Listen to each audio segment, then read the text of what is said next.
আজকের আলোচনা আমার নিজের জন্যেও, আমার নিজের আত্মসমীক্ষা, আমার নিজের আত্মসংশোধন।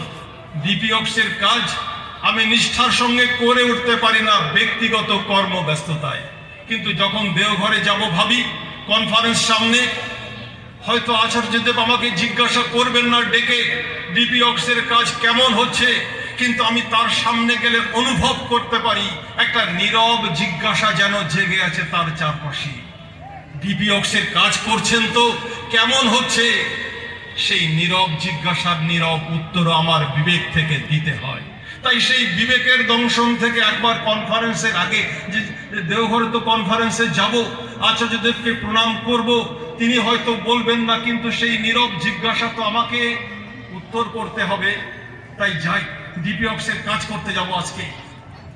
কয়েকটা বাড়ি ঘুরবই, গেছি এক রোববারে, সকাল থেকে ঘুরছি, তারপরে 1:30টা বেজে গেছে, খুব খিদে পেয়েছে, আর পারছি না, বলছি সকাল থেকে অনেক ঘুরেছি, তো আমার সঙ্গে আর কেউ নেই, আমি একটা সাইকেল নিয়ে গেছি। যখন যাচ্ছি বাড়িতে বাড়িতে অনেকে আমাকে সন্দেহের চোখে দেখছে, যে এই লোকটা বাড়ি বাড়ি ঢুকছে কেন, একটা অচেনা অপরিচিত লোক। আমি একটু নিরাপত্তার অভাবে ভুগছি, বলে রে এটা তো আমাকে সন্দেহ করছে। আমি যতই সন্দেহ করছে, আমি বারবার বলার চেষ্টা করছি আমি দেওঘর ঠাকুরবাড়ি থেকে আচার্যদেবের আশীর্বাদ এসেছি, আপনাদের খবর নেওয়ার জন্য এসেছি, আপনারা কেমন আছেন। শুনতে না চাইলেও আমি এই কথাগুলো বারবার বলে চলেছি, আমি দেওঘর ঠাকুরবাড়ি থেকে আচার্যদেবের আশীর্বাদে এসেছি, আপনাদের খবর নেওয়ার জন্য আসছি। এই কথা বারবার বলছি, বলার সময় কেউ কেউ হয়তো আমার পাশ দিয়ে শুনে চলে যাচ্ছে। আমি যখন সামনে গিয়ে যাচ্ছি, ওরা জটলা করছে ওইখানে সামনে, বলছে এই লোকটা সৎসঙ্গ থেকে আসছে, এই লোকটা না সৎসঙ্গ থেকে আসছে। বলছে মা আপনি সৎসঙ্গ জানেন, আপনি কি ঠাকুরের দীক্ষিত? বলছে হ্যাঁ আমরা ঠাকুরের দীক্ষিত। আপনারা ঠাকুরের দীক্ষিত, তা আপনারা ইষ্টবিধি করেন? না সেই করোনার সময় ছেড়ে দিয়েছিলাম, আর করা হয়নি। বলছে দেখুন এখন তো 1:30টা বাজে, আমি বেরিয়ে যাচ্ছি, ফোন নম্বরটা দিন না।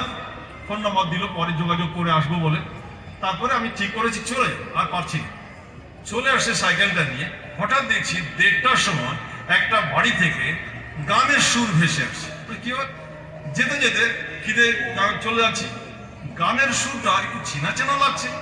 আমি হাঁটাটা স্লো করলাম, বেশি স্লো করতে পারছি না, লোকে যদি আবার কি সন্দেহ করে বসে না বসে। শুনে দেখলাম ঠাকুরের গান হচ্ছে। জানি 1:30টার সময় সবাই বাড়িতে চান করছে, খাওয়া দাওয়ার জন্য ব্যবস্থা হচ্ছে, ঠাকুরের গান 1:30টার সময় ঘরের মধ্যে থেকে। দেখি তো কেমন ভক্ত মানুষ। যাচ্ছি, বাড়িতে ঢুকছি, দেখি একজন বয়স্ক মা বেরোচ্ছে। বলছে মা এই ঠাকুরের গান কোত্থেকে হচ্ছে? বলছে বাবা আমাদের বাড়ি থেকে। বলতে বলতে ঘরের থেকে একটা ছেলে বেরিয়ে এসছে, বয়স 35-40 হবে, বেরিয়ে এসছে। বলছে আপনাদের বাড়িতে ঠাকুরের গান বাজছে? সেই ছেলেটি বলছে যে দাদা আমি 1 মাস নেশামুক্তি কেন্দ্রে ছিলাম, আমার মা আমাকে ওই নেশামুক্তি কেন্দ্রে আমাকে ভর্তি করে দিয়েছিল, আর সেই নেশামুক্তি কেন্দ্রে আমাকে সকাল সন্ধ্যা এই গান শোনাতো। এই গান শুনে শুনে আমি 1 মাসে ভালো হয়ে গেছি। তারপর থেকে বাড়ি ফিরে প্রতিদিন আমার বাড়িতে এই গান বিরামহীন বাজে, থামে না। আমি বলছি তোমরা ঠাকুরের দীক্ষা নিয়েছো? বলছে না দাদা আমরা ঠাকুরের দীক্ষা নেয়নি, কিন্তু আমরা বাড়ির শুদ্ধ সবাই দীক্ষা নেওয়ার জন্য বসে আছি, কিন্তু কার কাছে বলবো, কোথায় দীক্ষা হবে আমি বুঝতে পারছি না, আমরা বুঝতে পারছি না কি করবো। সে কি, ঠাকুর তো এই জন্য আমাকে পাঠিয়েছে। ভাই আমাকে ঠাকুর পাঠিয়েছে তোমাদের দীক্ষার জন্য, এই ঠাকুরের দীক্ষা। তোমরা কবে দীক্ষা নেবে বলো, আজকে না কালকে? বলছে না না এই যে বাবা চৈত্র মাস সংক্রান্তি, এই বাবার সুতো নেবো গলায়, তাই ওই চৈত্র সংক্রান্তি হয়ে গেলে তারপরে দীক্ষা নেব। শোনো আমি তো ওই পয়লা বৈশাখে দেওঘর ঠাকুর বাড়িতে যাচ্ছি, তাহলে আমি ওই দেওঘর ঠাকুর বাড়ি থেকে এসে তাহলে কিন্তু তোমাদের দীক্ষা হবে। বলছে আগে তাই হবে। আমি পয়লা বৈশাখ দেওঘর ঠাকুর বাড়িতে গেলাম, সেখান থেকে ফিরে এসে সেই ভাইয়ের বাড়িতে গেলাম, তাদের দীক্ষা হলো এবং তাদেরকে নিয়ে আমি দেওঘরে গেলাম। তারপর এলাকায় যখন জানাজানি হলো যে আমি ওকে দীক্ষা দিয়েছি, সমস্ত বিশিষ্ট মানুষেরা আমাকে বলছে যে মাস্টারমশাই আপনি কাকে দীক্ষা দিয়েছেন? ও তো এখানকার ত্রাস, ও তো এখানকার আতঙ্ক, মদ গাঁজা খেয়ে ওই কার পকেট থেকে ছুরি দেখিয়ে টাকা বার করবে, এটাই তো ওর জীবন। তারপর আমি শুনলাম দীক্ষা নিতে যখন এলো, আমি বললাম তোমার স্ত্রী কোথায়, তোমার 2 মেয়েকে নিয়ে এসছো, মাকে নিয়ে এসছো, তোমার স্ত্রী কোথায়? বলছে আমার স্ত্রী আমাকে ছেড়ে চলে গেছে। চলে গেছে? শুনলাম ওর স্ত্রীকে পিটিয়ে বাড়ি থেকে বার করে দিয়েছে। বলছে আপনি তো একটা ত্রাসকে দীক্ষা দিয়েছেন। তা শুনুন মাস্টারমশাই, ওকে সঙ্গে নিয়ে যদি আপনি ঠাকুরের কাজ করতে পারেন, আপনি জানবেন সমস্ত মানুষ ঠাকুরের দীক্ষা গ্রহণ করবে।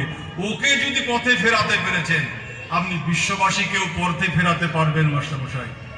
বললাম আপনারা আশীর্বাদ করুন, ঠাকুরের আশীর্বাদ তো আছেই। এমনি করে আমরা জীবনের পথে যেন এগিয়ে চলতে পারি। ডিপি ওয়ার্কস নিয়ে আরো বহু কথা আছে। আচার্যদেব তো এটাই চাইছেন, বাস্তব জীবনের অভিজ্ঞতা শেয়ার করতে। সময় আমি আর বেশি নেব না। আমি অপেক্ষা করে আছি, আমাদের সঙ্গে শ্রদ্ধেয় ডাক্তার বিমলেন্দু রায় চ্যাটার্জি রয়েছেন, সুবক্তা। আমি তো তার আলোচনা শোনার জন্য অপেক্ষা করে আছি। আপনারা সবাই শুনবেন।